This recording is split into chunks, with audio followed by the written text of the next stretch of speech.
Thank you, Chairman Sullivan and Ranking Member Peters, and thank you for allowing me to participate in this subcommittee today. And thank you, Admiral, for being with us today. I am a very proud Granite Stater who has had the privilege of visiting the station in Newcastle, and the men and women of the Coast Guard do a great job there. In your testimony, you talk about the important role that the Coast Guard plays in drug interdiction efforts, and I think a lot of my constituents would be surprised and concerned about the fact that you have the resources you have are limited and you haven't been able to go after everything that you might know is there. You also note that the Coast Guard and partner agencies interdicted more cocaine at sea than was removed at the land border and across the entire nation by all federal, state, and local law enforcement agencies combined. As you know, New Hampshire, like much of the country, is currently in the midst of a really, truly devastating substance misuse epidemic. And in addition to prevention, treatment, and recovery efforts on the demand side of the crisis, we need to be doing everything we can to stop the drugs from coming into the country in the first place, the very work that you and the men and women of the Coast Guard are doing. Right now, a lot of heroin and fentanyl, that it's at the heart of the current epidemic in New Hampshire, is coming across the southern border. But that's not the only place drugs are coming from. They're also coming from the northern border in the mail, and of course, as you have pointed out, by sea.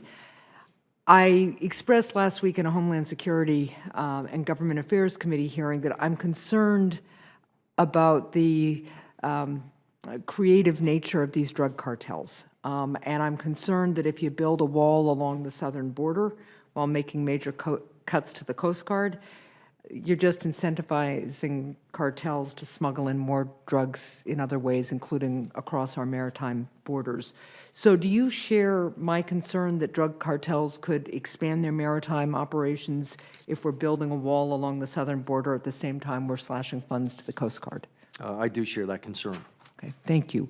The other thing I wanted to ask you to do was just expand a little bit more on the counterterrorism role that the Coast Guard plays, and particularly how you go about measuring its effectiveness, everything from where you're stationed right now and how we measure the Coast Guard's role and effectiveness in counterterrorism. Certainly. On the counterterrorism front, we've been a member of the national intelligence community dating back to 2001.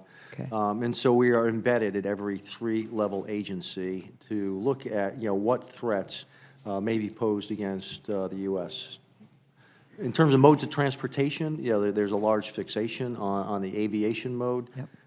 But if you harden the defenses in terms of being able to use an airplane, then you have the maritime shipping aspect. Yep. When you look at the millions of containers that arrive in our ports every year, so we work with Customs and Border Protection, U.S. Coast Guard. We visit over 160 countries a year, ports with whom we do trade, to assure that they're complying with the international port security standards. If they don't, they're demarched. As soon as they're demarched, ships will not trade in those ports because they know when they come to the United States, they're going to be delayed because we're going to do a very lengthy boarding to assure that that is a safe movement. If we have an indication warning that there may be something suspicious in one of those containers, before we created these counterterrorism teams, about all we could do is wait for that to enter port. We had a ship in New York called the Palermo Senator, and it gave off a radiological signature, but it is right now sitting in metropolitan New York, and it could have had a dirty bomb on it. This team would allow us to meet the ship way before it arrived, passed under the Verrazano Bridge, stop the ship in place, determine what's on board before that ship would even enter into U.S. waters. And that's what these teams do. Thank you very much, and thank you, Mr. Chair.